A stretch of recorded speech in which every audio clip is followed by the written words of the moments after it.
কপির ডাঁটা দিয়ে আজকে যে রেসিপিটা করব সেটা হয়তো অনেকেই জানেন না, তাহলে কপির ডাঁটা ফেলে না দিয়ে দেখে নিন এই রেসিপিটা।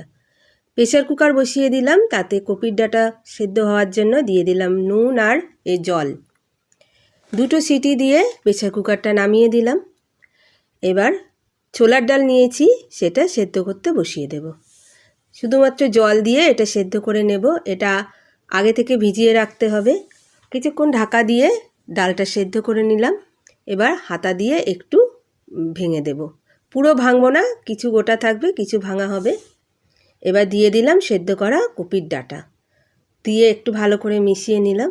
এখন দিয়ে দেব স্বাদমতো নুন, হলুদ আর চিনি। এই ডালটা একটু মিষ্টি মিষ্টি হবে। আর দিয়ে দিলাম লঙ্কাটা স্বাদ অনুযায়ী দেবেন। আবার ঢাকা দিয়ে কিছুক্ষণ রেখে দিলাম। সব কিছু ভালোভাবে সেদ্ধ হয়ে গেছে, ডালটাও অনেকটা ঘন হয়ে গেছে। এবার একটা পাত্রে ডালটা নামিয়ে নিলাম। ফোড়নের জন্য দিয়ে দিলাম শুকনো লঙ্কা আর জিরে। ফোড়নের ভাজা গন্ধ বেরিয়ে গেছে, এখন ডালটা আবার ঢেলে দিলাম। ঢেলে দিয়ে ভালো করে ফোড়নটা মিশিয়ে নিলাম। ওপর থেকে দিয়ে দিলাম ভাজা মশলা। এর ভেতরে আছে গরম মশলা, ধনে ও জিরে শুকনো খোলায় ভেজে গুঁড়ো করে নিয়েছিলাম। তারপর দিয়ে দিলাম কিছুটা ধনেপাতা ও ভাজা মশলা এই ডালের স্বাদটা অনেকটাই বাড়িয়ে দেবে। একটা পাত্রে ঢেলে নিলাম।